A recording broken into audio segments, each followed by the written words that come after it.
Hello, dear friends, and welcome to part 9 of this whispered read-through of the 70 mysteries of the ancient world, unlocking the secrets of past civilizations, where we explore questions and analyze the archaeological and historical data that may or may not prove them. We start with number 40 with the question, who were the Celts? 600 BC to 100 AD. J.R.R. Tolkien quoted here in 1963. To many, perhaps most people outside the small company of the great scholars, past and present, Celtic of any sort is a magic bag into which anything may be put, and out of which anything may come. Anything is possible in the fabulous Celtic twilight, which is not so much a twilight of the gods as of the reason.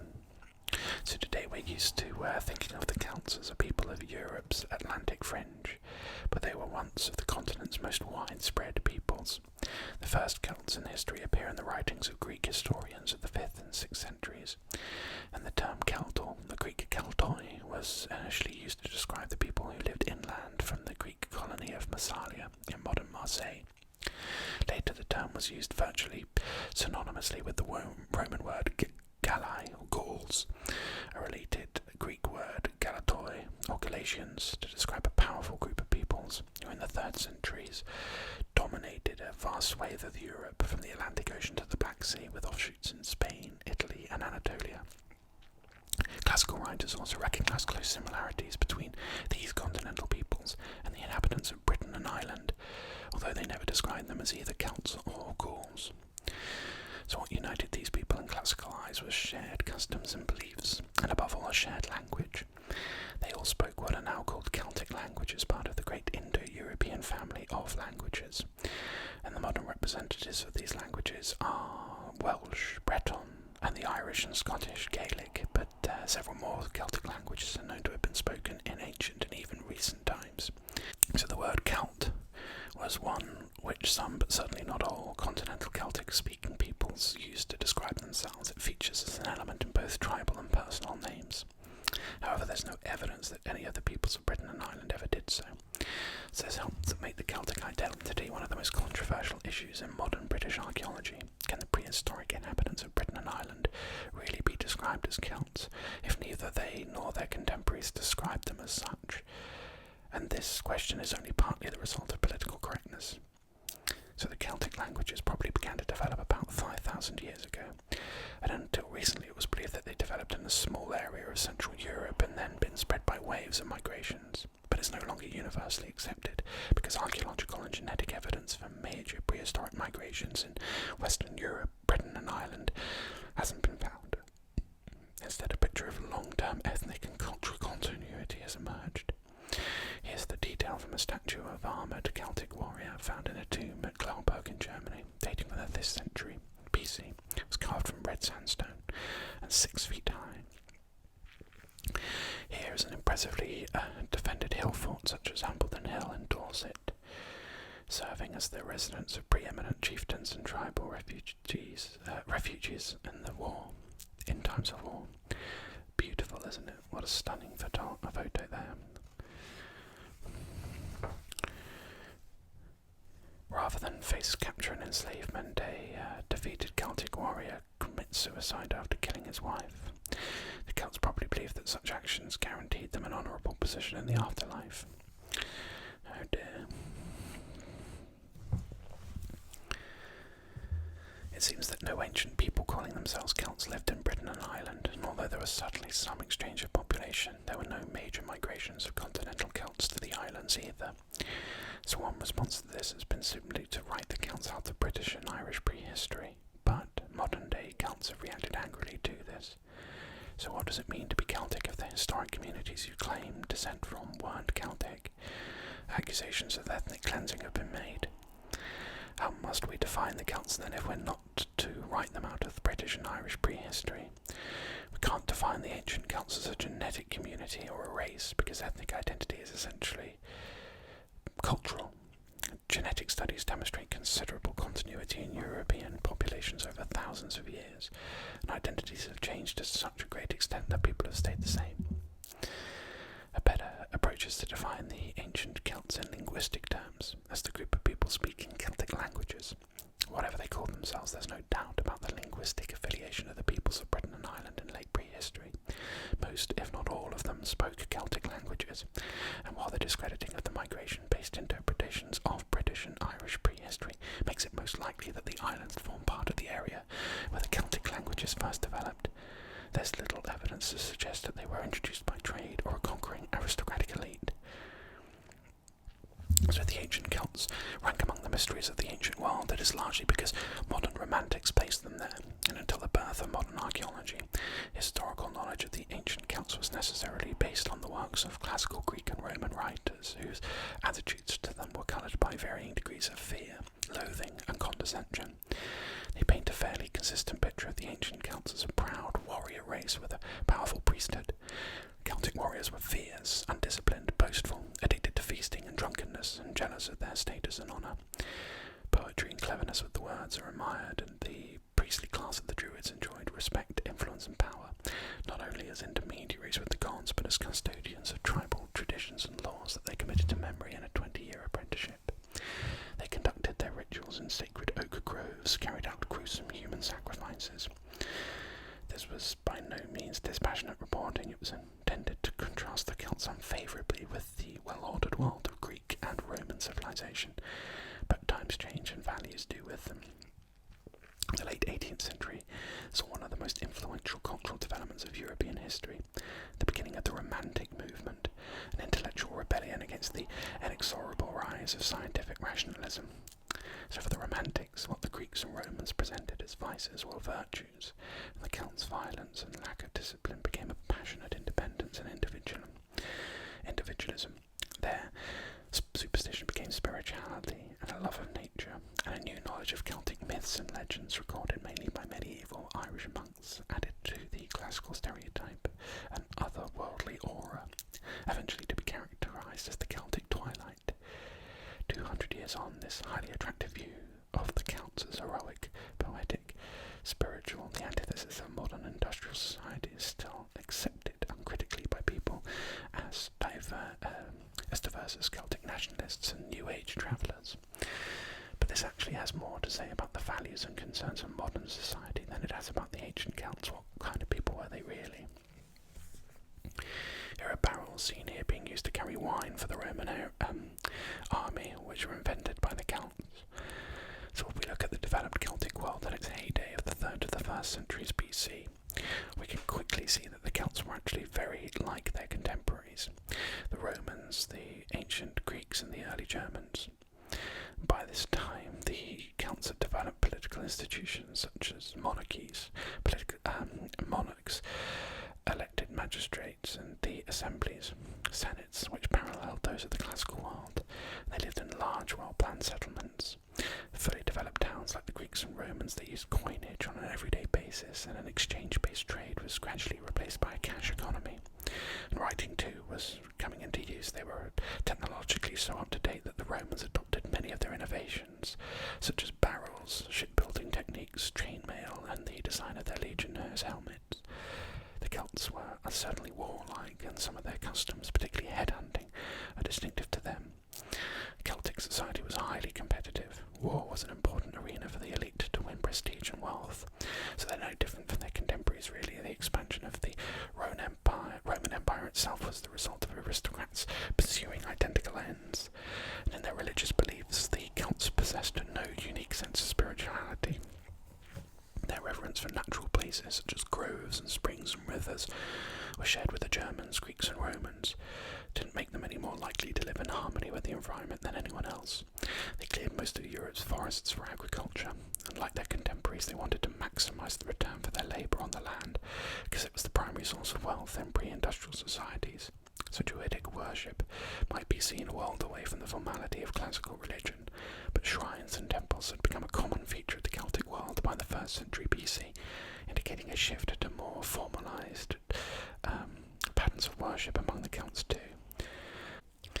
The ancient Celts were then, by the standards of the day, a sophisticated, rational, and thoroughly modern people. Neither the barbarians, prejudiced classical writers made them out to be, nor the twilight fairy folk of modern romantics. It was their very sophistication that made their conquest conquest by Rome, both attractive and practical because it meant that the Celts could easily be assimilated within the Roman system.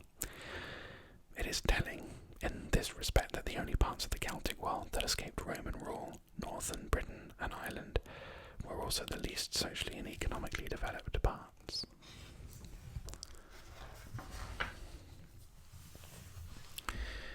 We now move on to the bog bodies. Were they murder victims or sacrifices? Of course, we have Tolland, a man, a very famous find in Denmark in 1950, who still had the noose around his neck with which he'd been hung. So in the spring of 1640, the dead body of a human being was dug up on Schalkoza Moor. The individual had probably been murdered and buried on the spot, as written by Barn Chronic des Hartische in 1615 to 1664.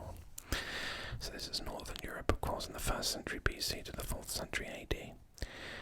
So the amazingly preserved bog bodies of Northern Europe have stirred popular imagination and scientific speculation. What were they doing in desolate and dangerous wetlands? How were they so astonishingly well preserved?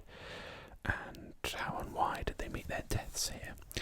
Which was a question given added significance by the evidence of violence discovered on a large number of the bodies. Were they sacrificed to the gods or spirits of these watery places? Is the prosaic verdict of mishap and casual murder a more plausible explanation? So the question about preservation is that the crucial requirement is sphagnum moss forming peat in a marshy hollow.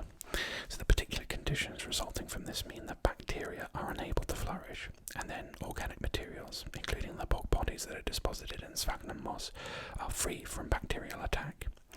The moss also contains a natural tanning agent, preserving the skin of the bog bodies while at the same time turning it dark brown in colour, in a process known as Maillard reaction. The sphagnum moss dies, it turns to peat, leaving the bog body trapped deeper and deeper within its accumulating layers, and then only with the great upsurge in peat cutting for fuel in recent centuries, and more recently still its use in gardens, have these bog bodies seen the light of day once again. So the earliest surviving accounts of the rediscovery of ancient bog bodies dates to the 17th century, and become more numerous as the 18th and 19th century progressed. Most of these bodies disappeared without a trace, and they were soon reburied in consecrated ground, but quickly decayed outside the protective environment of the peat bog. At least one bog body became a source of mummy powder, sold as an expensive medicine. That's gross. And only in the 1870s did proper scientific study begin in earnest, but it was during the 20th century that the most famous discoveries were made. At the same time, advances in technology meant that detailed forensic analysis of the bog bodies, such as those from Tolland in Denmark and Lindau Moss in Britain, could be undertaken. Here's the Winderby girl that had one side of her head shaved and a blindfold tied over her eyes, which was evidence that the death was not accidental.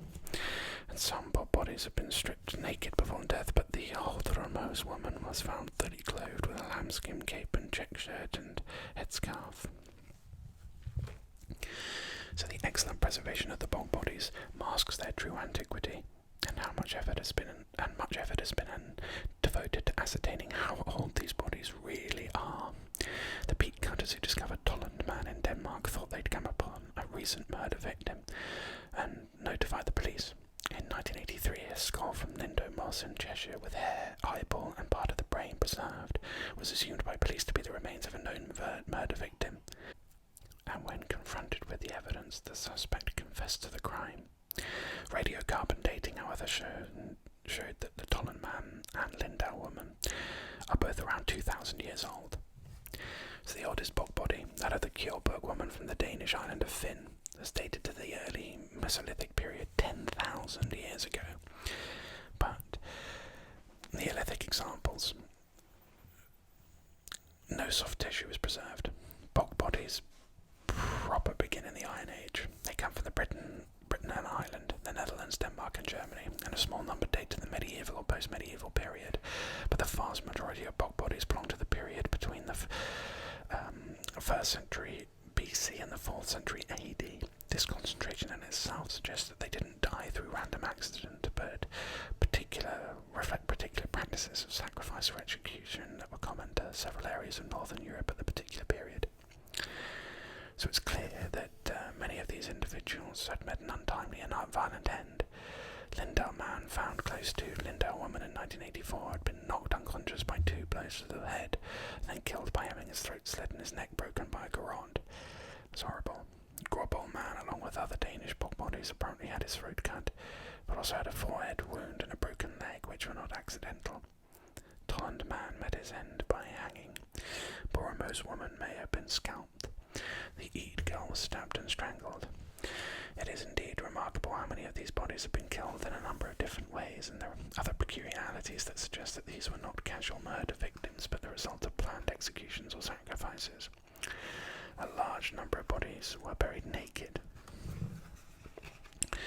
and where clothing preserved, it was not always on the body, as if the individual had been stripped before education. The young girls from the Windby and Eid had one side of their head shaved. Archaeologists have looked to Tacitus, a Roman writer of the early 2nd century, for an explanation of the bodies. In Germania, a treatise on the Germanic peoples, he describes the punishment meted out amongst the native societies in northern Europe for certain offences.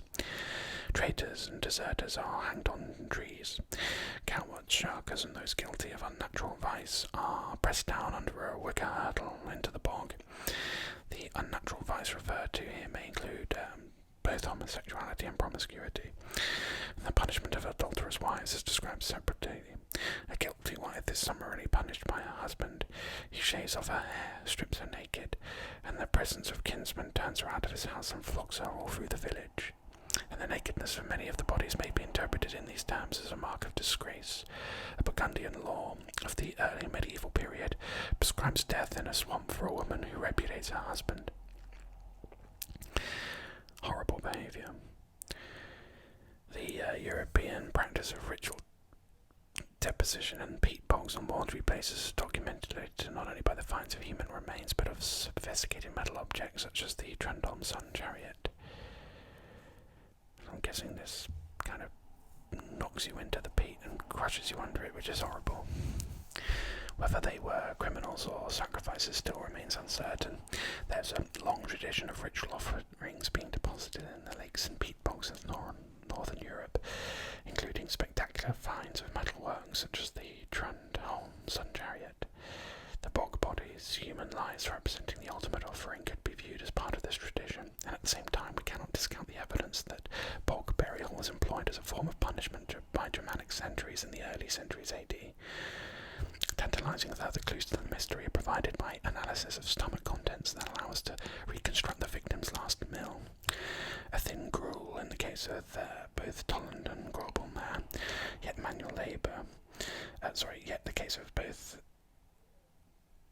Grobel man's finger end showed no sign of manual labour.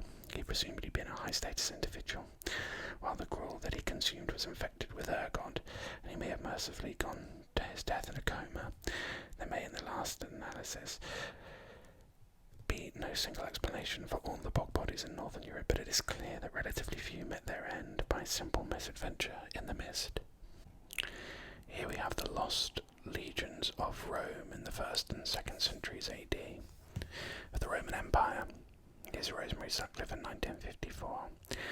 Oh, when I joined the Eagles, as it might be yesterday, I kissed a girl at Clusium before I marched away. The legions were the troops with which Rome conquered first Italy and then a vast empire stretching at its fullest extent from Scotland to the Sahara and from Spain to the Persian Gulf.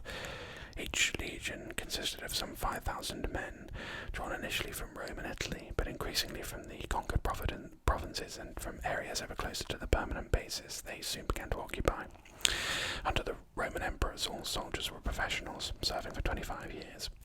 From historical sources, and more importantly from epigraphy and the archaeology, we can establish where they were stationed, who they were, their transfers from one province or frontier to another, and their participation in various wars and their internal organisation. So many of their fortresses are known. They've been excavated so that we can build up a picture of the lifestyle of the soldiers, their diet and the equipment of the weaponry in use. Some legions remained in existence for 400 years or more, changing titles and the source of their personnel, and adapting to changing conditions and pressures and threats as the decades and centuries passed. Others had a shorter lifespan. They were lost in battle or were disbanded after disgrace or disobedience, or they were unlucky finding themselves on the losing side in a civil war. 3 legions, 17, 18, and 19 were lost in the forests of Germany in AD 9 under the Governor Quintilis. Here's a monument found to Marcus Gaius, a centurion of the 18th Legion who fell in the Varian War, and a coin issued by Caligula commemorating the successes of his father Germanicus, in particular his recovery of the 2 eagles of Varus legions. Here's a famous legionnaires' iron helmet, of course, found at the fortress of Brigetio in Hungary, dating to the early 2nd century AD. It's the characteristic broad neck guard and cheek pieces.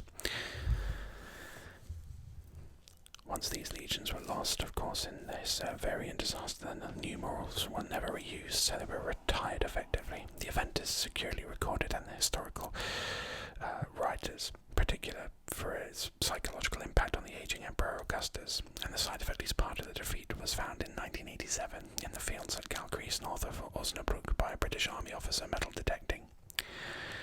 Legions 1, Germanica, 4, Macedonica, 15, Primigenia, and 16, Gallica, and 5, Alaudae, all found themselves on the losing side in a civil war of AD 69, the year of the 4 emperors. They were disbanded, 1, 4, 5, and 15, or reconstituted in the form of 4 and 16 with a fresh title, Flavia, reflecting loyalty to the winning side, the Flavian dynasty. Here's a fragment of a building inscription at York, recording the construction of a gateway by the 9th Legion, the last datable evidence of its presence in Britain. A few legions disappeared from the historical record without modern scholars being able to identify the precise historical context. 21, Rapax, as a bird of prey descending on its victim, is lost to view, sometimes towards the end of the 1st century AD. It was stationed on the Danube frontier, could have been destroyed in wars against the Dacians of modern Romania in about AD 86 to 92. Legion 22, Diotaraiana, which had its origin in forces raised and equipped as legionnaires by Diotarus, the king of Galatia, central Turkey, in the mid-1st century BC, is last heard of in Egypt in AD 119, probably succumbed during fighting in Judea against rebels. The 9th Legion, Hispania, has exercised scholars for many decades now, and has remained in the public imagination as the supreme example of a lost legion. The 9th, which had its origins in a legion that campaigned under Julius Caesar in Gaul from 58 to 49, served for a time in Spain, hence its title Hispania, Spanish. By 13 BC it had been transferred to the Balkans, where it stayed for a time in what is now modern Croatia. Then in AD 43 it was chosen to become a part of the force earmarked for the landings in Britain. Thereafter it became a permanent part of the garrison of the new province of Britannia. Its activities in Britain can be partially reconstructed, so by about AD 60 it was based at Lincoln, where some tombstones of serving soldiers have survived. Then from AD 70 it was at York, where again tombstones and an altar testify to its presence. The Legion undoubtedly took part in the successful campaigns by the Governor Julius Agricola into northern Britain, and its soldiers must have been present at the climatic victory at Mons Grampius, somewhere in northeastern Scotland in AD 83. Then it returned to York, where it's a red-tested building, one of the gateways of the new stone fortress above the River Ouse, on the site now occupied by York Minster in AD 107-8, and after that, silence. Here's a tombstone commemorating Alducius Rufinus, a standard-bearer of the 9th Legion, who came from Vienne in southern France, who died at York, and below in the Ermine street guard in wedge formation, charging towards the enemy led by their centurion, bedecked with military decorations. Members of this reenactment group are equipped with armour, helmets and shields of the Roman army of the later 1st century AD. Various theories have been advanced to chart the final years of the 9th Legion and explain its demise. Until fairly recently it was generally accepted that the legion must have been destroyed in Britain, perhaps in known troubles on the northern frontier of the province, where we know that the new Emperor Hadrian ordered another legion, 6th Victrix, to Britain in AD 122, most probably as a replacement for the 9th. One theory has the legion marching northwards into the Scotch mists of north-eastern Britain and simply failing to return. This version of events has entered the public consciousness and served as a central theme in the novel The Eagle of the Ninth by Rosemary Sutcliffe in 1954. Here's a bronze statuette of an eagle found at Silchester in England, the inspiration for the Eagle of the Ninth, though it is probably a part of a cult statue of Jupiter. The novel's title drew inspiration from the discovery long ago of this small bronze eagle, that the author chose to identify as the Eagle Standard of the Ninth Legion. More probably the Silchester find belonged to a cult statue of the god Jupiter or that of an emperor, but the shape does not really match the Eagle Standard of a legion as depicted on coins and relief sculpture. An increasingly detailed examination of the careers of officers and soldiers in the Ninth, as evidenced in inscriptions, casts doubt on the view that it could have been lost as early as AD 115 to 17. More recently, evidence has accumulated that the legion, or part of it, spent time in garrison at Nijmegen in the Roman province of Lower Germany, but the date of its sojourn there remains imprecise. Some have argued that it moved much further east to the Euphrates, a frontier in Cappadocia in Turkey, or even to Judea, and met its end there. We simply have insufficient information to know what happened, but if there is no good evidence that it was lost or disbanded in Britain, there is equally no solid evidence that it was not. The matter remains unresolved. Number 43, we have the mysteries of Mithraism, the 1st to 4th centuries AD in the Roman Empire. And here we have a quote from Rudyard Kipling in 1906. Mithras, god of the morning, here where the great bull dies, look on thy children in darkness, O hear our sacrifice. Many roads thou hast fashioned, all of them led to the light. Mithras, also a soldier, teach us to die, all right. So Mithraism as we know it appeared in Rome towards the end of the 1st century AD, and the central mystery of the cult focused on the killing of a white bull by the god Mithras in a cave, an act that was believed to have brought salvation to mankind. So the bull-slaying scene, the Tauroctony, was depicted with minor variations in every temple to the god Mithraeum and the length and breadth of the empire. Within it lies the key to unlocking all of the secrets of the Mithraic mysteries, as there are no liturgical texts to guide us apart from a few painted verses in some Mithrae and a recently discovered papyrus fragment in Berlin. Unravelling these mysteries is no easy task. So Mithraism is often described as a Oriental religion. It was the central tenet of the founding father of Mithraic studies, the Belgian scholar Frans Cumont, that the cult originated in the east, probably in Iran, and then migrated westwards to Rome. Mithras was indeed in origin a Eastern deity, and the clothes he is shown wearing are almost invariably Eastern. The chronicle had emphasized the Eastern connections, and already in the 1st century we see him so dressed greeting Nemrut Tag in Kome in southern Turkey. Some certain words within the liturgy, such as Nama, Hail, as well as the names of other figures in the Mithraic entourage, such as the torchbearers Cultus and Caltapates and the enigmatic figure of Ahriman, are Iranian or Mesopotamian in origin. But how deep do these Oriental features go? A key element in Cumont's thesis in support of an Eastern origin for Mithraism lay in a passage of Plutarch describing an episode where Pompey the Great was flushing out pirates from around the Mediterranean in 67 BC. The pirates of Cilicia in southeastern Asia Minor, in Turkey, reported to have brought strange offerings and performed some secret mysteries that still exist in the cult of Mithras. This passage has been taken as firm evidence for the existence of the Mithraic mysteries in the eastern Mediterranean in the mid-1st century BC, and the Cilician pirates have been claimed as the agents by which Mithraism reached the west.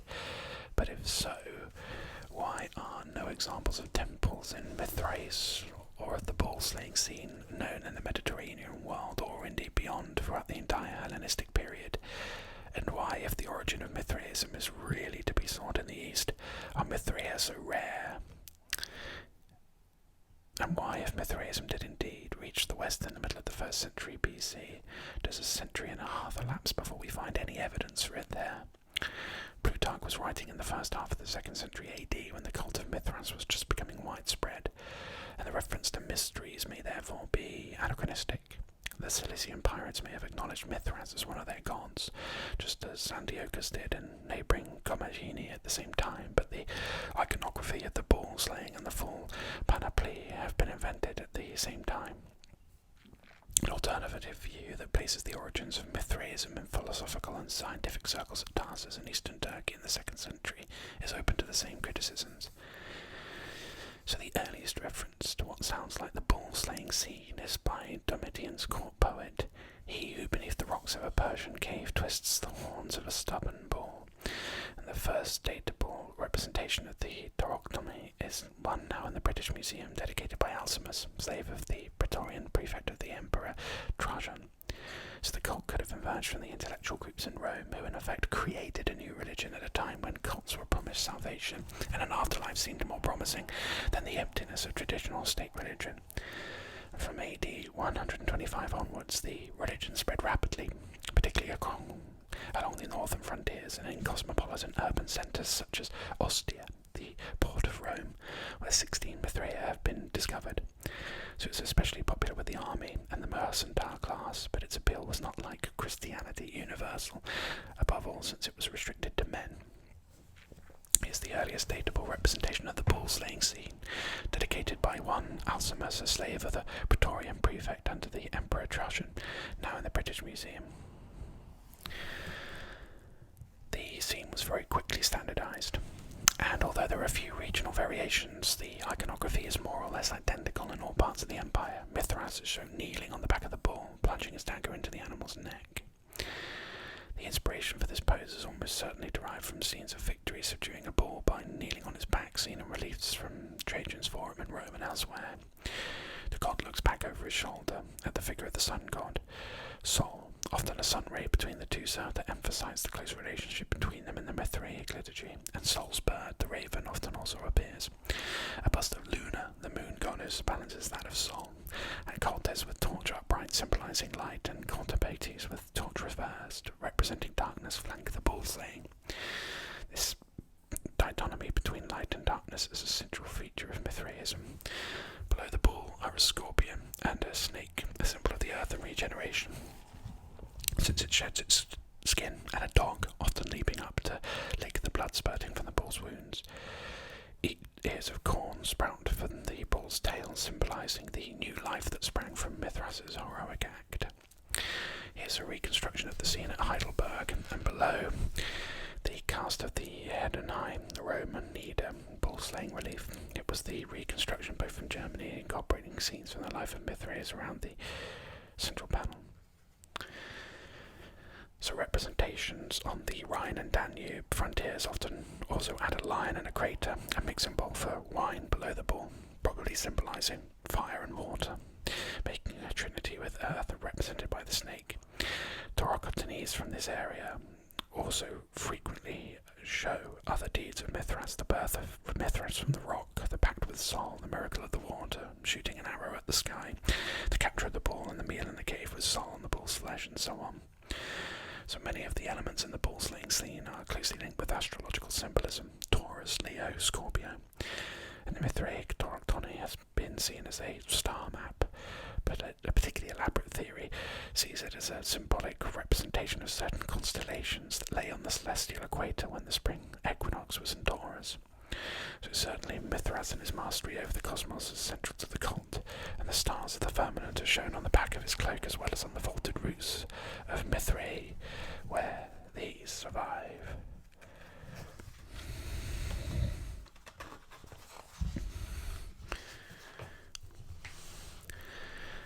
So the Mithraic temples are rectangular and usually small, and the largest known is at Samarazaguthiza in Romania, 85 foot long. They consist of narthex or vestibule and a main chamber in which a central nave leads to the scene at the far end.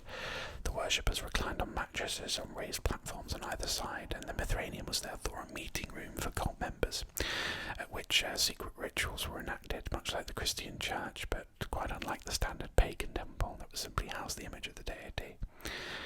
What exactly went on inside the temple there remains a mystery. We know that there were 7 grades of initiation. We know that there were the bottom, from the raven at the bottom to Pater at the top, who was the leader of the local Mithraic community. The 4th grade, the lion, seems to have been particularly important, and some texts appear to refer to the temple as a whole as the Leontium. Initiation involved a kind of hardship ritual, where the initiate blindfolded and then branding with tortures and pain inflicted by the sword are represented in some frescoes. One temple, Karaburg on Hadrian's Wall, is even alleged to have a torture pit where the initiate suffered symbolic burning. We know that solemn Mithras' meal of the bull's flesh and blood were ritually reenacted, usually with some lesser meat like sheep and chicken to judge from the bones found in certain Mithrae, rather than the expensive beef. Sometimes the flesh and blood of a bull was substituted by bread and wine, bringing Mithraism into conflict with Christianity, and the official acceptance of Christianity in the early 4th century led directly to the decline of Mithraism, and many temples suffered destruction, most probably at the hands of Christians. So it's interesting. I realised midway through reading that actually this cult is probably the founding cult of a lot of our stereotypical images and iconography of cults. The initiation ceremonies, which involve humiliation or pain, and all very interesting. The lost city of the Maya, the hunt for Site Q. Between 250 and 909 in Central America. Here's John Lloyd Stephens in 1841. We considered that in its medallion tablets the people who reared it had published a record of themselves, that which we might one day hold conference with a perished race and unveil the mystery that hangs over the city.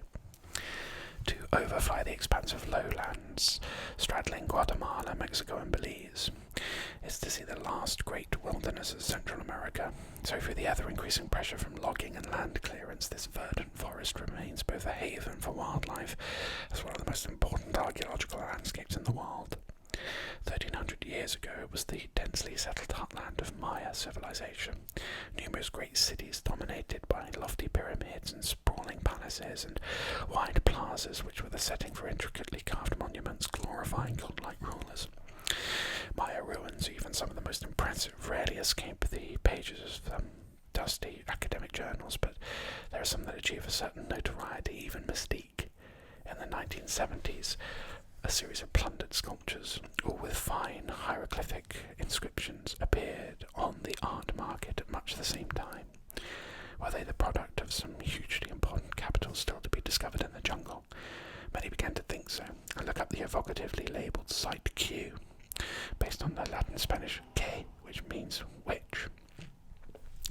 The only clues to Site Q's whereabouts lie in its inscriptions, so several stones feature the same emblem glyph, a royal title that identifies the divine lord of a particular kingdom. The political landscape of the classic period was divided into 50 or more such kingdoms, and most of them city-states of a very limited extent. This particular emblem glyph was one of the most famous, representing the kingdom of Khan or Snake, a tremendously important but elusive entity whose home capital was still in doubt. Throughout a 20-year debate in which the fortunes of favoured options variously waxed and waned, there were always those who held fast to the idea that there were massive ruins of Calakmul, and would prove to be the Snake capital. The great amount of monuments there, at least 117, would normally make this an easy question to resolve, but its softer local limestone weathered badly, and 1,000 years of tropical rain scoured most clean of their inscriptions. It's only really in recent years that analysis of eroded texts and newly excavated finds are yielding firm answers. The most important contributions come from the recognition of 2 place names linked to the Snake capital: Oxatun, the 3 stones, and Jiknab, meaning still unclear. Both make frequent appearances in the texts of Calakmul, where they clearly name the city and its surrounding environs. So if Calakmul is the city of the Snake, is that where the Site Q sculptures came from? The latest reading suggests not, and Calakmul was one of the great hegemons or superpowers of the classic Mayan world. For about 130 years, its rulers acted as over-kings, dominating the affairs of lesser contemporaries. There are clear signs that the Site Q stones celebrate the rule of lords, subject to the dynasty and come in fact from one more locale. Some of the larger pieces are now known to originate at the city of El Peru, so what hope is there of identifying the others? This is a panel from Site Q with a ball game at Calakmul featuring the Great Turkey, whose name appears at the top right-hand corner. The appearance of this lord's name on a monument at La Corona gives good reason to think that it originally came from there. So in 1996, a NASA satellite scanning the Mayan forest in search of ancient roadways detected some kind of feature near Lo Veramos, Guatemala, a lakeside camp built by chichleros, chewing gum tappers. An initial expedition found a possible canoe port, while some nearby mounds produced a broken hieroglyphic monument. A full exploration by Ian Graham and David Stewart at the Peabody Museum in Harvard University the following year mapped these ruins, naming them La Corona, the crown, and recovered several longer uncovered inscriptions. They reveal La Corona's close ties to Calakmul. Crucially, Stewart identified the name of Chakakyuk, the Great Turkey, seemingly the local ruler who attends an important ritual performed by the Great Calakmul king, Yichakak, Claw of Fire. Chakakyuk appears on one of the finest Site Q monuments where he is shown playing at the Maya ball game at Calakmul itself. This connection strongly implies that this panel at least came from La Corona or somewhere close by. And even if La Corona solves part of the Site Q puzzle, we know that the forest continues to conceal the remaining pieces. So further work and a good degree of fortune may yet expose the others. The hunt for Site Q is a true jungle adventure, but it also illustrates how the decipherment of Mayan hieroglyphs, the most complete writing system of pre-Columbian America, has become an effective tool in unfathoming Mayan history and political geography. And with that, I think we come to the end of this part 9 of the 70 Mysteries of the Ancient World. I hope you found them as fascinating as I have, and I look forward to having you join me